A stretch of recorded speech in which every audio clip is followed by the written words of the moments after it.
दोस्तों नमस्कार, स्वागत है आप सभी का। एक बार फिर से आई चलते हैं मध्य प्रदेश की ताजा खबरों की ओर। लेकिन उससे पहले अगर आपने अभी तक इस चैनल को सब्सक्राइब नहीं किया तो कर लें, जिससे कि आपको मध्य प्रदेश की ताजा खबर रोजाना मिलती रहे।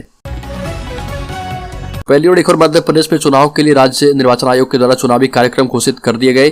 5 जनवरी 2023 को इसके लिए मतदान होना है। राज्य निर्वाचन आयोग के द्वारा चुनावी कार्यक्रम घोषित करने के साथ ही संबंधित क्षेत्रों में आदर्श आचार संहिता भी लागू हो चुकी है। दरअसल मध्य प्रदेश में 63,305 पद के रिक्त स्थानों पर 5 जनवरी को मतदान होना है। इसके साथ ही सरपंच के 200 और जनपद सदस्य के 9 पदों के लिए वोटिंग कराई जाएगी। चुनावी नियम के तहत पद का चुनाव मतपत्र से होगा, जबकि सरपंच और जनपद सदस्य के लिए ईवीएम मशीन से वोटिंग कराई जाएगी। अगली खबर, सीएम शिवराज सिंह चौहान ने तन्मय की मौत पर जताया दुख। परिजनों के लिए आर्थिक मदद का ऐलान किया गया। मध्य प्रदेश के बैतूल जिले के मंडावी गांव में 55 फीट गहरे बोरवेल में फंसे 8 वर्षीय तन्मय साहू की मौत हो गई। तन्मय के निधन पर मुख्यमंत्री शिवराज सिंह चौहान ने दुख व्यक्त किया। साथ ही परिजनों के लिए आर्थिक मुआवजे का भी ऐलान किया है। मुख्यमंत्री ने ट्वीट कर लिखा कि अत्यंत दुखद है कि बैतूल के मांडवी गांव बोरवेल में गिरे नन्हे तन्मय को प्रशासन के अथक प्रयासों के बाद भी नहीं बचाया जा सका। ईश्वर से दिवंगत आत्मा की शांति और परिजनों को वज्रपात सहन करने की शक्ति देने की प्रार्थना किया गया। अगली खबर, हाल ही में संपन्न हुए गुजरात और हिमाचल प्रदेश विधानसभा चुनाव के नतीजे हम सबके सामने आ चुके हैं। गुजरात में एक बार फिर से भाजपा ने जहां रिकॉर्ड मतों से विजयी हासिल की, तो वहीं कांग्रेस को हार का सामना करना पड़ा। इस दौरान इंदौर पहुंचे केंद्रीय उड्डयन मंत्री ज्योतिरादित्य सिंधिया ने गुजरात की जीत पर प्रतिक्रिया दी। साथ ही उन्होंने कांग्रेस पर तंज भी कसा। सिंधिया ने कहा कि चुनाव में कांग्रेस की करारी हार हुई, जिसके बाद अब कांग्रेस को अपना वजूद ढूंढने की आवश्यकता है।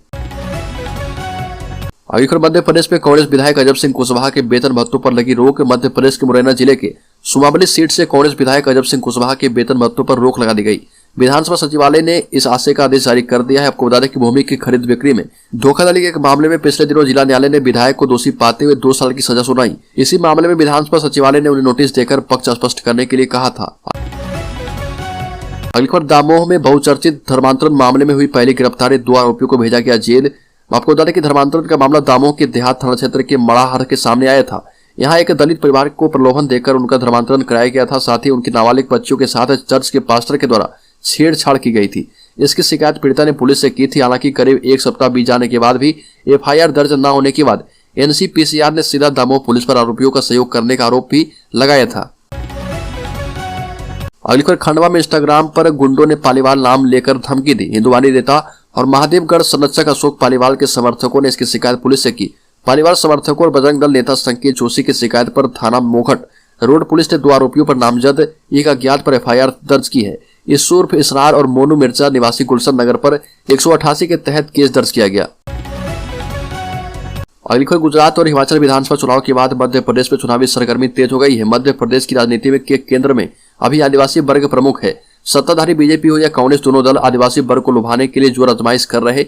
इधर आदिवासी वर्ग के सबसे चर्चित संगठन जयस यानी जय आदिवासी युवा शक्ति भी मध्य प्रदेश में होने वाले विधानसभा चुनाव में उतरने की तैयारी कर रही है। जयस के राष्ट्रीय संयोजक डॉक्टर हीरालाल अलावा आज आदिवासी, दलित और ओबीसी संगठनों के प्रतिनिधियों के साथ बैठक कर रणनीति बनाएंगे। इस बैठक में जयस के राष्ट्रीय संरक्षक डॉक्टर हीरालाल अलावा मुख्य अतिथि शामिल होंगे। कार्यक्रम में रीवा के पूर्व सांसद बुद्धसेन पटेल कार्यक्रम की अध्यक्षता करेंगे। बैठक में समता समाधान पार्टी के राष्ट्रीय अध्यक्ष अशोक पवार मुख्य वक्ता होंगे। साथ ही कथावाचकों पर विवादित बयान देने के चलते बीजेपी से निष्कासित नेता प्रीतम लोधी भी इस संगोष्ठी परिचर्चा बैठक में शामिल होंगे। अगली खबर, खंडवा से ओंकारेश्वर ट्रेन की सौगात मिलेगी जल्द। रेलवे ट्रैक के सीएसआर सर्वे के बाद प्लेटफॉर्म हुआ तैयार। मिलेगी इलेक्ट्रिक सीढ़ियां, लिफ्ट फैसिलिटी। सोनावत से अंजटी होते हुए मथेला बाईपास ट्रैक पर ब्रॉडगेज का काम पूरा हो चुका है। इस रूट से सेल्दा प्लांट जाने वाली मालगाड़ी ट्रेनें काफी समय से चल रही। अधूरा पड़ा अंजटी से खंडवा जंक्शन तक 5 किलोमीटर का ट्रैक भी बिक चुका है। सीएसआर निरीक्षण के बाद सिर्फ प्लेटफॉर्म का काम अधूरा है, जो कि इसी महीने पूरा किया जाएगा। इस ट्रैक पर रेलवे बोर्ड से ट्रेन दौड़ाने की मंजूरी मिलते ही खंडवा से ओंकारेश्वर तक ट्रेन चलने लगेगी। फरवरी तक फाइनल होने की संभावना है। अगली खबर, मध्य प्रदेश की छात्राओं को राहुल गांधी ने हेलीकॉप्टर से घुमाया। कांग्रेस के पूर्व राष्ट्रीय अध्यक्ष राहुल गांधी ने एमपी के 3 छात्राओं को हेलीकॉप्टर की सैर कराई। उज्जैन में भारत जोड़ो यात्रा के दौरान राहुल ने उनसे वादा किया था। 10 दिन बाद छात्राओं को उन्होंने राजस्थान बुलाया और यहाँ पर हेलीकॉप्टर में आधे घंटे तक घुमाया। छात्राओं ने कहा कि हमारे लिए सपने जैसा है। भारत जोड़ो यात्रा राजस्थान के बूंदी जिले में प्रवेश कर गई है। कोटा में यात्रा पूरी करने के बाद राहुल बूंदी के गुंडली में बनाए हेलीपैड पहुंचे और यहाँ पर 3 छात्राओं को पहले बुलवा लिया गया था। अगली खबर, नरसिंहपुर में पूर्व सीएम उमा भारती ने कहा कि शराब पिलाकर राजस्व वसूलना वैसा ही जैसे बच्चे का खून पीकर मां जिंदगी चलाए।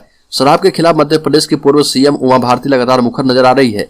नरसिंहपुर जिले की तेंदुखेड़ा तहसील अंतर्गत झमझीरा गांव में निजी कार्यक्रम में पहुंची और यहां पर एक सभा को संबोधित किया। पूर्व सीएम ने कहा कि शराब पिलाकर राजस्व वसूल करना वैसा ही है जैसे बच्चों का खून पीकर मां अपनी जिंदगी चलाए। सरकार को चाहिए कि लोग कम से कम शराब पिए और इसकी व्यवस्था की जाए।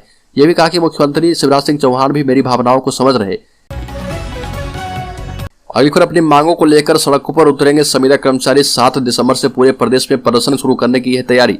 स्वास्थ्य विभाग के संविदा कर्मचारी एक बार फिर से प्रदेश सरकार के खिलाफ मोर्चा खोलने की तैयार है और इसके लिए स्वास्थ्य संविदा कर्मचारी संघ ने चरणबद्ध तरीके से आंदोलन की रूपरेखा तैयार कर ली है। इसके लिए 7 दिसंबर से आंदोलन को शुरू कर दिया जाएगा, जिसमें संविदा कर्मचारी 2 सूत्री मांगों को लेकर आंदोलन करेंगे। इस आंदोलन में प्रदेश भर के संविदा डॉक्टर, मेडिकल स्टाफ और पैरामेडिकल स्टाफ प्रोटेस्ट में शामिल हो सकते हैं, जिसे लेकर तैयारियां की जा चुकी है।